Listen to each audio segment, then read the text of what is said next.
Hello everyone, my name is K.J.V and welcome to my channel. As you can see, I'm wearing my Christmas hat, and that is because it is December. It is a Monday, the 7th of December 2020, and I'm here to wear my Christmas hat and to wish you all a very Merry Christmas. Although I'm probably not even allowed to do that with all these stupid rules due to a virus that has a 99% recovery rate. Oh dear, bar humbug. Okay, right. My last video in this series, I made a sermon about the real reason for wearing masks. If you haven't seen that video, and it's in two parts, I will post them in the description box below. Either that, or you can go onto my channel and find them there. In this video, I'm going to be talking about the real reason for social distancing from God's perspective. Okay, so this video, like my last video, this video is gonna be specifically aimed at Christians. But before I get there, I'll just say this to everyone, and everyone means non-Christians and Christians. If you think keeping a 2-meter social distance is going to protect you against COVID-19, then you are greatly deceived. Because that practice is actually hogwash, right? From a biological perspective, in case you don't know this, or in case you've forgotten this, but from a biological perspective, let me say this clearly, let me say this bluntly. Germs are literally everywhere. Now, germs is the combination of viruses and bacteria. Do you people remember other viruses? And do you people remember a bacteria before COVID-19 was invented in China and came into our lives? Yet it's funny that we didn't have to social distance then, isn't it? Only we have to now social distance since COVID-19 has come into play. But social distancing doesn't work because viruses and bacteria are everywhere. So it doesn't matter how close you stand next to someone or how far away you stand from someone, these microscopic organisms are everywhere. We are constantly surrounded by them. Right? I mean, do you really think that there is a void? Do you really think that there is a vacuum if you stand 2 meters apart from someone? I mean, seriously. It's nothing to do with health. It's all about an agenda. And as I did in my previous video, I'm going to expose that agenda in this video as well.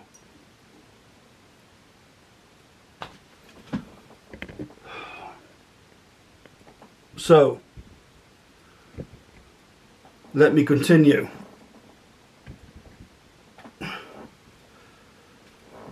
Today, right, thank you, right, okay. So, and why the 2-meter distance? Why not, as I said, if germs are everywhere, why the 2-meter distance? Or why not 3? Or 1.5? Or 6 3/4? Why 2? And I tell you why. Because 2 meters in feet is 6. Now, for all of those who know about the occult, this should start running chills down your spine. Right, so this video, the real reason for social distancing, the real reason for keeping the 2-meter distance. Now if you got your Bibles with you today, I've got two for this episode, and the reason why, and I'll explain that in a bit, right? This is a King James version, written from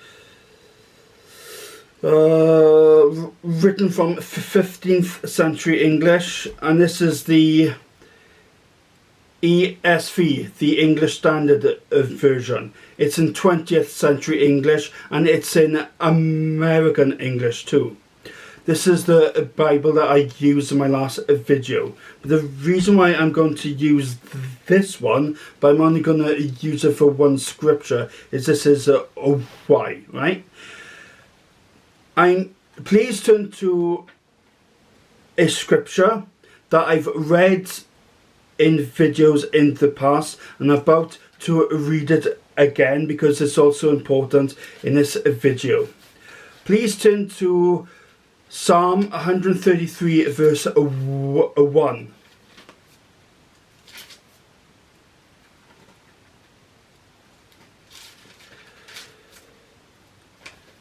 I'll get there.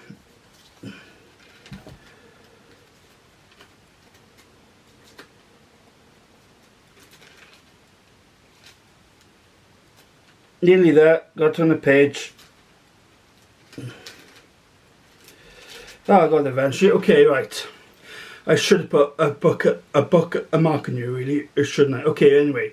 Please turn to Psalm 133 verse 1. And I have read this before, so for those who see my previous videos, you should recognize the scripture. Okay. Behold, how good and how pleasant it is for brethren to dwell together in unity. I'll say that again. Psalm 133 verse 1. Behold, how good and how pleasant it is for brethren to dwell together in unity. Now, bear that thought, right? I'm not going to use this again. We're now going to continue with this, right? Stay with that passage, okay? Right. This is from the English Standard Version. Okay. Behold, how good and pleasant it is when brothers dwell in unity. Now that should tell you right then and there, and I got other scriptures to go through as well. But that scripture should tell you that God does not condone social distancing. In fact, he's dead against it. Because he tells us, brethren, right, he tells Christians that when we go to church, we should dwell together in unity. We should be in congregation. We should come together as one family to pray and to praise the Lord. Right? He's telling us to dwell together. Come together. Behold, how good and pleasant it is when brothers dwell in unity. Together we are strong. Apart we fall. United we stand. Divided we fall. If we unite together, we can stand against the devil. If we are divided, we are separated, and we become vulnerable and we fall. And this is why the global elites want Christians to be in social distance. Now you're probably asking, yeah, but Craig, they want everyone to be in social distance, not just Christians. Ah, yes. But do you see what they are doing? They are saying that everyone should be in social distance because that's the smoke screen.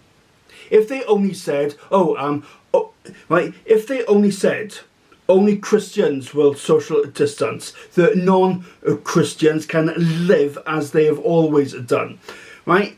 That would then start to get people thinking, and that would be so blatantly obvious, right?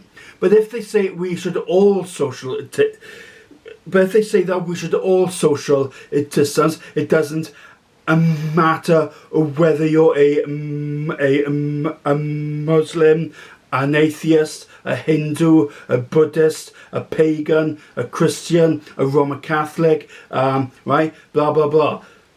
That then does not get people suspicious because we're all in the same boat. But they're using non-Christians as a smokescreen. And when you become a Christian and you read the Bible and you study God's word and you pray about what is going on, you can see straight through the deceit. Now, turn with me to Colossians. Hang on a minute, I got bookmarks here and I don't know which one's which. Okay, no. Turn with me to Ephesians chapter 4 verse 16. Okay. Actually, we will start from verse 15 to verse 16. Rather speaking the truth in love, we are to grow up in every way into him who is the head, into Christ, from whom the whole body, joined and held together by every joint with which it is equipped, when each part is working properly, makes the body grow so that it builds itself up in love. Do you understand what God is saying there, right? Rather, speaking the truth in love, as we grow up in every way into him who is the head, into Christ. If we speak in love, right, and if this is talking about platonic love, okay? It's not talking about romantic love. It's talking about platonic. It's talking about platonic love, as in showing the kind of love that you show to your family, okay? Rather, speaking the truth in love, so we are to grow up in every way unto him who is the head, into Christ. We are to grow up in every way into him. We can only do that if we stick together as one family. We can only do that if we congregate in the church. We can't do that if we are separated and being in social distance. It's physically impossible. From whom the whole body, right? Now, when it says the whole body, it's speaking to the body of the church. It's speaking to the family of the church. It's speaking to Christians who come together as one family. Yeah. So from whom the whole body, joined and held together by every joint with which it is equipped. We're supposed to be joined together in holy, in the congregation. We're supposed to come together to celebrate God as one family. You cannot do that if you are 2 meters apart. We are social creatures. We are social animals. We long for human contact. Even introverts, such as myself, long for human contact. Okay. So, from whom the whole body, joined and held together by every joint with which is equipped, right? When each part is working properly, makes the body grow so that it builds itself up in love. You can't do you can't do that if you're social distancing. It actually dehumanizes us, and now this evil person in Parliament, I can't remember his name, and to be honest, I don't care. But he said over Christmas, families should not hug each other because they might spread the coronavirus. Is he joking or what? Unbelievable. And yet, what I find the most it's disturbing is not him saying that, and that is disturbing enough, don't get me wrong, but what I find even most disturbing is that some people are complying to all of this. What's wrong with you people? Anyway, Colossians chapter 6, chapter 2, from verse 6 to verse 7. I'll say that again.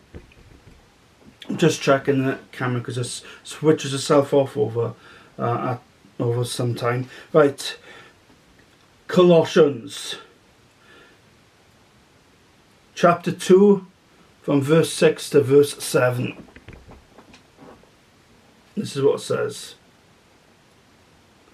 Therefore, as you receive Christ Jesus in the Lord, so walk in him, rooted and built up in him and established in the faith, just as you were taught, abounding in thanksgiving. Therefore, as you receive Christ Jesus in the Lord, so walk in him. As Christians, we don't just follow Christ, we walk in Christ. We walk in his Spirit. We walk in his Holy Ghost. Again, you can't do that if you social distance.